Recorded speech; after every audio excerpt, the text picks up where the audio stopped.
Hey guys, in today's video, we'll show you how to create a Game Pass on Roblox.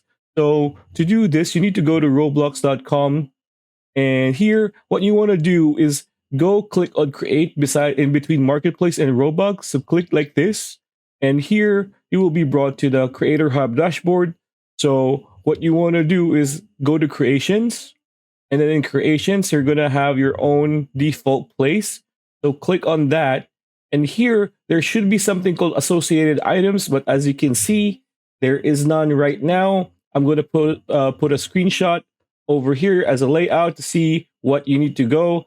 So after that, when you click on that, right now it's not working for some reason. So once you click on that, you can make your own custom Game Pass or your own place where people can enjoy it.